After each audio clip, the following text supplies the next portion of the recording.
वसुधा serial में अब शुरू होने जा रहा है एक ऐसा तूफान, एक ऐसा महासंग्राम जिसकी गूंज सिर्फ हवेलियों तक सीमित नहीं रहेगी, बल्कि हर दर्शक के दिल को झकझोर कर रख देगी।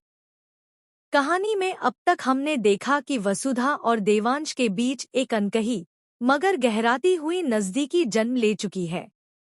लेकिन अब इस रिश्ते पर एक बहुत बड़ा संकट मंडरा रहा है, क्योंकि चंद्रिका सिंह चौहान, जो न सिर्फ इस परिवार की मुखिया हैं, बल्कि एक सशक्त और दृढ़ विचारों वाली महिला भी हैं, उन्हें अब यह आभास हो चुका है कि वसुधा और देवांश के बीच सिर्फ मालिक और नौकरानी का रिश्ता नहीं, कुछ और भी चल रहा है।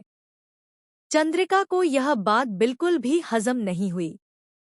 उनकी सोच साफ है। देव एक प्रतिष्ठित, बड़ी कंपनी का सीईओ है, ऊंचे ओहदे वाला, बेहद व्यस्त और प्रभावशाली इंसान है, जिसकी जिंदगी में केवल बड़े फैसले और बड़ी जिम्मेदारियां होनी चाहिए। वहीं वसुधा, एक साधारण नौकरानी, जो उनके घर में सेवा भाव से जुड़ी हुई है, उसकी जगह वही रहनी चाहिए जहां वो है। ऐसे में देव और वसुधा के बीच किसी भी प्रकार का रिश्ता चंद्रिका के लिए अस्वीकार्य है।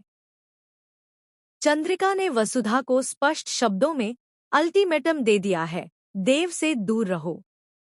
उन्होंने साफ इशारों में यह कह दिया कि तुम नौकरानी हो और तुम्हें अपनी औकात नहीं भूलनी चाहिए। देव एक बड़ा आदमी है और ऐसे इंसान के साथ किसी भी प्रकार का संबंध रखना तुम्हारे जैसे इंसान के बस की बात नहीं। यह सुनकर वसुधा का दिल टूट गया। वह असमंजस में है, क्या करे और क्या नहीं।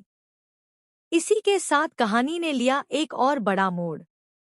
वसुधा के सामने अब खुल चुका है वह राज, जो बहुत समय से छुपा हुआ था।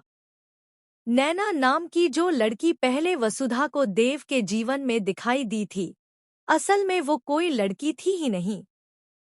वो अविनाश था, जो एक लड़की का रूप लेकर देव से मिलने आता था। लेकिन क्यों? क्योंकि एक सच, जो सालों से दबा हुआ था, अब सामने आ रहा है। वसुधा ही है कजरी। जी हाँ, कजरी की आंखें कोई और नहीं, बल्कि वसुधा की ही आंखें हैं। देव, अविनाश और दिव्या, ये तीनों जानते हैं इस बात को। अब वे सभी बस वसुधा के कन्फेशन का इंतजार कर रहे हैं कि वह खुद कब कबूल करती है कि वह ही कजरी है। लेकिन वसुधा के लिए यह सच बताना आसान नहीं है।